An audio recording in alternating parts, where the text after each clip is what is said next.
orang Karo tidak pernah menamakan dirinya Karo. Itu juga nama yang relatif baru diberikan, dan yang nama itu barangkali diberikan oleh orang Inggris yang pertama kali mendarat, orang Eropa yang pertama kali mendarat di Sumatera Utara, dan di situ dia bertanya, ini suku apa yang tinggal di sini? Dan mereka menjawab Karo-Karo. Dan yang mereka maksud dengan Karo-Karo itu marga, bukan wilayah. Bahkan no mention pun itu sebenarnya dia meminjam atau mengambil nama Batak itu untuk masuk ke HKBP. GBKP, Gereja Batak Karo Protestan. Teman-teman, saya heran sekaligus penasaran, ada apa dengan Gereja Batak Karo Protestan? Kenapa mereka masih tetap menggunakan kata Batak di situ, menggunakan kata Batak Karo di situ, di tengah derasnya provokasi dan promosi dari pejuang Karo bukan Batak? Tetapi gereja ini masih tetap menggunakan kata Batak Karo di institusi gerejanya, GBKP. Teman-teman, saya harus menyampaikan disclaimer di awal bahwa saya bukan pada posisi menolak apalagi keberatan jika gereja ini tetap kukuh menggunakan kata Batak Karo pada institusinya. Saya tidak pernah menolak. Saya justru dalam hati sejujurnya sangat bahagia ketika gereja ini tetap menggunakan kata Batak, menggunakan kata Karo di namanya. Saya bahagia. Kebahagiaan saya begini, meski kendati mereka bukan keturunan si Raja Batak, tetapi yang penting bagi saya, apalagi kita tahu ternyata mereka beberapa adalah keturunan dari orang India, seperti Marga Sembiring, Brahmana, Pandia, Kolia. Tetapi bagi saya, ketika mereka menghikmati cara hidup orang Batak, itu yang paling penting. Karena bagi saya orang Batak itu tidak dilihat dari genealogis. Untuk apa dia kelahiran orang Batak secara genealogis, tetapi dia tidak menghikmati cara hidup orang Batak? Bagi saya dia itu adalah Dale. Jadi Batak itu adalah bukan soal keturunan menurut saya, tetapi soal bagaimana menghikmati kebudayaan itu, menghikmati cara hidup budaya itu. Itu yang penting bagi saya. Teman-teman, sudah jelas saya sudah menyampaikan disclaimer, saya tidak posisi dalam sedang keberatan, bukan itu. Teman-teman, kenapa kita heran? GBKP sebenarnya tidak seinduk dengan HKBP. Atau begini, kita ambil yang selaras. GKPS, Gereja Kristen Protestan Simalungun.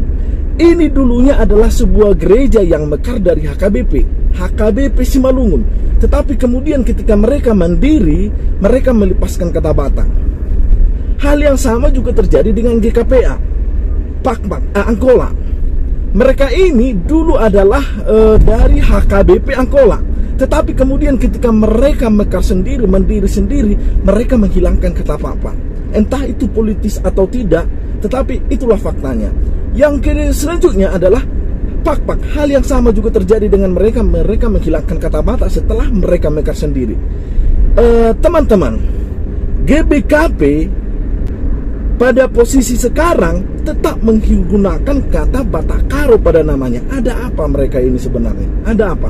Teman-teman, seperti saya sebutkan di awal, sebenarnya GBKP dan HKBP itu beda. Tapi bukan soal beda kepercayaan, beda siapa yang merasuli, siapa yang menginjili.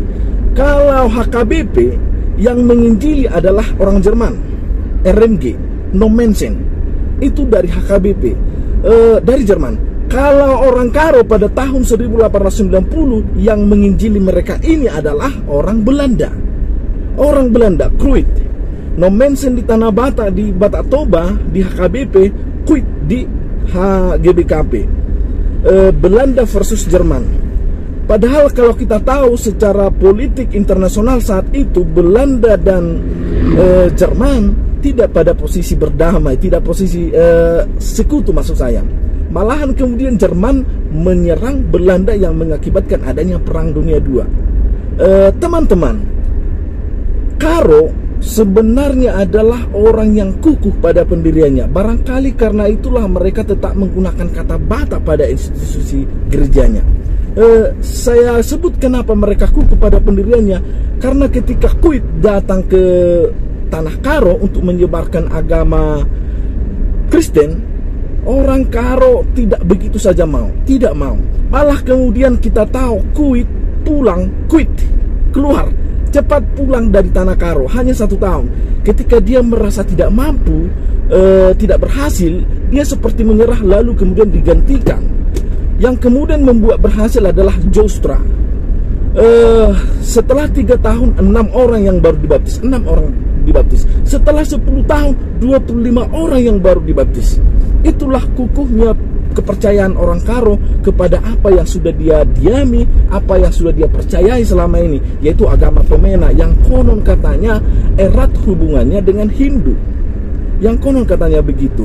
Tetapi begitulah teman-teman, belakangan ini semakin kesini semakin banyak orang yang mengatakan bahwa Karo bukan Batak dengan berbagai alasan yang tentu saja boleh saja logis, karena mereka bukan keturunan si Raja Batak. Kalau bagi mereka si Raja Batak itu adalah persona, tetapi harusnya kita meyakini si Raja Batak itu tidak soal persona. Dia adalah sekelompok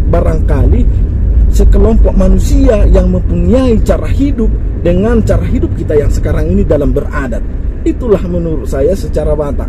Itulah menurut saya si Raja Batak. Menarik teman-teman.